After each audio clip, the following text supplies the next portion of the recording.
जब एक विद्यार्थी ने महाराज जी से पूछा, काम वासनाओं ने मुझे बहुत गिरा दिया है, तो महाराज जी ने क्या उत्तर दिया, आइए सुनते हैं। महाराज जी, जॉब की वजह से पुणे जा रहा हूँ। महाराज जी, काम काम वासना बहुत ज्यादा परेशान कर रही है। महाराज जी, कुछ समझ नहीं आ रहा कि मैं क्या करूं। महाराज जी, मुझ पर कृपा करो। हे गुरुदेव, पिछले कुछ महीनों से बहुत ज्यादा परेशान हो रहा हूँ महाराज जी। काम स्फुरणा तो होती है, लेकिन परेशान करती है जब उसके लिए राशन की व्यवस्था करते हैं। खुली बात है। गलत क्रिया, गलत दर्शन, गलत संभाषण, गलत आहार, इसको आप रोकिए।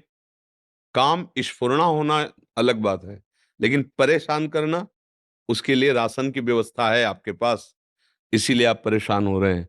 नहीं, स्फुरणा हो सकती, पूर्व संस्कारवश स्फुरणा आती है, तरंग आ जाती है। कभी काम की तरंग है, कभी मोह की, क्योंकि अभी कोई भगवत प्राप्त थोड़ी है।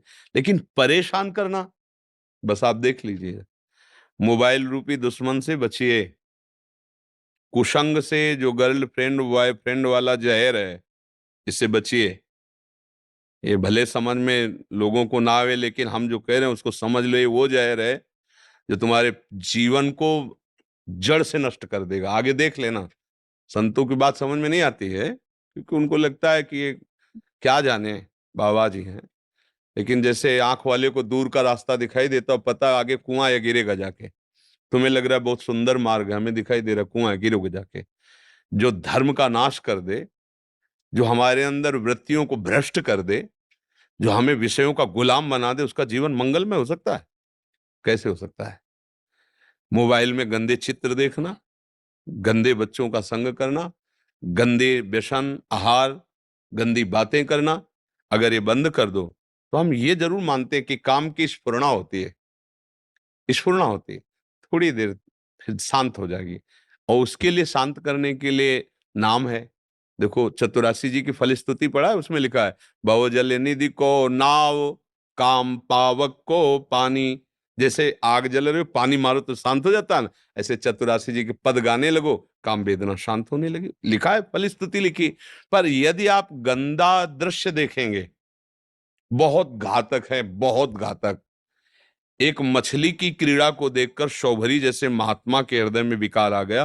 तो आप लोग तो देश विदेश की बातें देखोगे मोबाइल में, जैसे बच्चों से संपर्क की आपकी इतनी अवस्था है लघु, और तुम इतने गंदी स्थिति को कैसे प्राप्त हो गए? तो वो बताते हैं कि ऐसे ऐसे सर्च करो, तो मोबाइल में ऐसे ऐसे आ जाते हैं। वो हम सब देखा, इसलिए हम ऐसे गंदे हो गए, ऐसे भाव गंदे। तो इन बातों से यदि आप बचो और नाम जब करो, तो स्फुरणा आती है। परेशान वाली बात नहीं शब्द आएगी। अब जैसे स्फुरणा आई, उससे उदासीन हो जाओ। अब उसको आहार दोगे, गलत चिंतन करोगे, गलत दृश्य करोगे, गलत क्रिया, फिर तो वो तो फिर आग ही है, कामाग्नि है, वो भस्म कर देगी, वो जलाएगी, आपको भ्रष्ट करेगी। ऐसे नवीन नवीन बच्चों की आदतें बिगड़ गई कि किसी दूसरे की जरूरत नहीं, अपने आप से अपने आप को नष्ट कर रहे हैं। वो काम वेदना तो फिर बढ़ेगी। अगर आप ऐसे दोषों का कहीं भी किसी भी तरह संग करते तो छोड़ दीजिए, तो ये प्रश्न खत्म हो जाएगा। परेशान करना, स्फुरना होना होता है। जब तक भगवत प्राप्ति नहीं होती, तब तक ये वासनाएं स्फुरित होती रहती हैं। और जहां भगवान में मन लगा, भजन हुआ और उनकी कृपा हुई, तो सब शांत, हृदय निर्वासनिक हो जाता है। कोई भी किसी तरह की वासना ना उसे प्रभावित कर सकती है, ना स्फुरित हो सकती है। समझ रहे हैं आप? मोबाइल से गंदे दृश्य देखना बंद करो।